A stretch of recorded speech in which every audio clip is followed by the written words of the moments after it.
السلام عليكم ورحمة الله وبركاته. حبايبي بقى عشاق المسقعة، تعالوا يلا عرفوا الطريقة. اوام حاجة كده اخر جمال. هنعمل هنا المسقعة بطريقة جميلة وسهلة وفي طاسة واحدة كده في ثواني، وبحاجات بسيطة كده من الزيت. مش هتبقى بقى شاربة زيت ولا تحرق صدرك ولا اي حاجة. خفيفة بقى معاكي، تحطيها على الفطار، تحطيها على العشاء، على الغدا. حاجة كده بتتعمل في ثواني بالطريقة بتاعتي. حطيت طبعا حاجات بسيطة كده، زيت كده في الطاسة، ونزلت بقى بالبتنجان ياخد لون، ونقلبه للناحية التانية.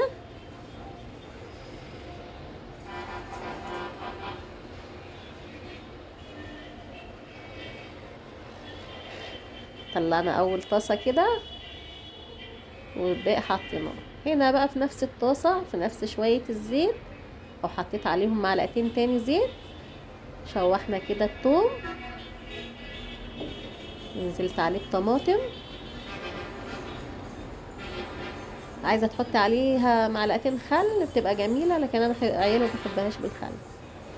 هي تمام كده تتسبك. نبتدي بقى ننزل بالبتنجان بتاعنا كله في طاسة واحدة. في 5 دقايق هتتعمل معاكي. جنب بقى مكرونة محمرة وشوية بطاطس كده. اجمل غدا اجمل عشاء، يعني يمشي جميع الحالات.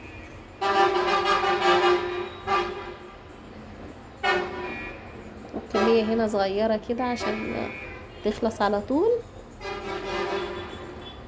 مسقعة باللحمة المفرومة انا عاملاها في القناة برضو، حاجة كده جميلة برضو حلوة.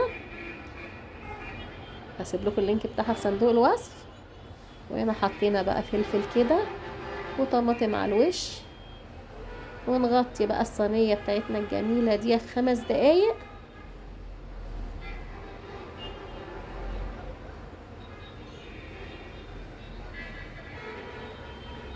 وبقت بالجمال ده. اجمل مسقعة ممكن تعمليها وتاكليها، خفيفة وسهلة ومنجزة في نفس الوقت. عملنا هنا جنبها شوية مكرونة محمرة كده. طريقة المكرونة برضه هتلاقوها على القناة. حمرنا المكرونة وحطينا عليها طماطم وثوم وتوابل فلفل وملح وكمون وقرن فلفل. هي دي مكونات المكرونة معانا. اما بتشرب بنوطي عليها. مكرونة جميلة هتلاقوها برضو في فيديو لوحدها على القناة. وشوية بطاطس بقى محمرة كده، واكل خفيف شعبي لعشاق الشعب اللي زينا. متنسيش بلايك واشتراك في القناة وتفعيل الجرس على الكل عشان يوصلك كل الفيديوهات. القناة عليها فيديوهات كتير جميلة هتعجبك. ورمضان داخل بقى، كل سنة وانتم طيبين. هننزل فيديوهات كتير كمان جميلة، انتظرونا فيه ان شاء الله.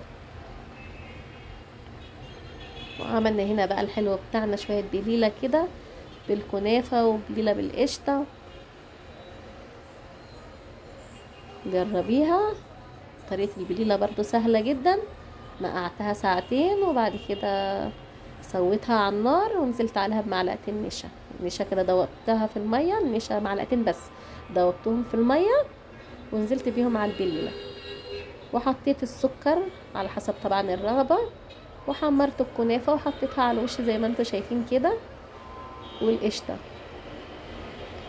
جوزي بيحبها قوي بالكنافة، انا بحبها بالقشطة بس بصراحة. واجمل بليلة تاكليها. حطيت عليها لبن. واملي بيتك بالخير بقى. بامكانيات بسيطة مالينا البيت، والحمد لله على كل حال. كل سنة وانتم طيبين، دمتم بخير.